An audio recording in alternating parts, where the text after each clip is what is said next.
The waiter leaned over, pen in hand, and asked a seemingly innocent question. "How would you like that cooked?" You probably think your answer was just a matter of personal taste, but to the kitchen staff behind those double doors, your response wasn't just an order.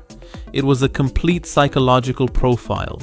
The way we cook, slice, and pare beef is a complex battlefield of culinary chemistry, economic status signals, and deep-seated historical anxieties. A blue rare steak spends less than 2 minutes total on the grill. The chef sears the exterior at an extremely high temperature, leaving the interior completely raw, cold, and resting at an internal temperature that never breaks 115 degrees. The style gets its name from France, where butchers noticed that completely raw, fresh beef carries a faint, distinct bluish tint before heat touches it. French culinary masters developed this method for purists who wanted the absolute maximum flavor of the natural meat without any heat altering its delicate protein structure. While high-end steakhouses will fulfill the request, they rarely recommend it. In a standard casual dining joint, ordering your steak blue rare is a surefire way to cause absolute panic in the kitchen. If you step just one rung up the ladder, you reach rare. A properly rare steak hits an internal temperature of 125 degrees. The outside features a beautifully browned crust, while the inside remains deep red, soft and warm, though definitely not hot. Serious steak enthusiasts consider rare the absolute minimum baseline for a quality cut of meat. The magic happens because of the Maillard reaction, the complex chemical process that creates that savory brown crust, requiring a surface temperature of at least 280 degrees. Because heat travels incredibly slowly through dense muscle tissue, a skilled chef can create a blistering crust while keeping the inside beautifully intact. Rare is not undercooked. It is a precise thermal boundary that preserves textures that higher temperatures destroy forever. This brings us to the undisputed king of the steakhouse, medium rare. Statistically, medium rare is the most frequently ordered steak doneness on the planet, and every professional chef will tell you it is the correct choice. Hitting between 130 and 135 degrees, the center is warm, pink, and slightly firm. At this exact thermal sweet spot, the intramuscular fat begins to melt, rendering beautifully and releasing incredible flavor directly into the meat. The muscle fibers relax just enough to maximize tenderness without tightening up from overcooking. But there is a major exception to the medium rare rule, and it comes down to medium.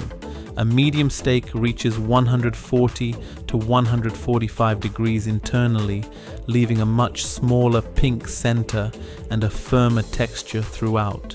While purists scoff at it, experienced steak eaters know that for highly marbled cuts like a thick ribeye or ultra-premium Wagyu, medium is actually the superior choice. The extra heat acts as a catalyst, fully melting the heavy web of internal fat and distributing rich flavor through every single bite. The rules of doneness are never absolute. The specific cut on your plate always dictates the law. If well done represents total fear of the raw, steak tartare is the ultimate embrace of it.